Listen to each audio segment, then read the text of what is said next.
President Trump's executive order maintains his zero-tolerance policy for illegal immigration while requiring families be kept together. Border agents and immigration officers are struggling to determine how to do both. Border reporter Oscar Margain tells us how U.S. senators from Texas traveled south today to help resolve the bitter border debate.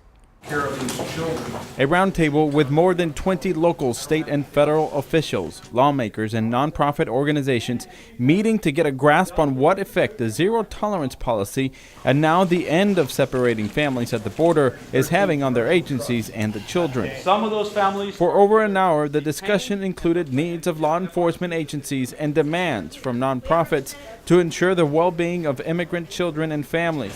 Congress said, all of whom are turning to Senators John Cornyn and Ted Cruz for a bipartisan solution, standalone bills that can actually pass Congress. When they're detained, particularly families. But one major legal hurdle is the Florida settlement, an agreement upheld in courts that requires minors to be released from federal custody within 20 days. The Trump administration considers the Florida settlement an immigration loophole, and for Congress, the largest hurdle to pass a permanent end to family separation. The wrong solution would be an outcome that mandates that everyone crossing illegally has to be released. However, for civil rights attorney Efren Olivares, eliminating the Florida settlement and keeping zero-tolerance policy could lead to an indefinite incarceration of children. The problem with zero tolerance is that it calls for the criminal prosecution of every immigrant, including asylum seekers and families.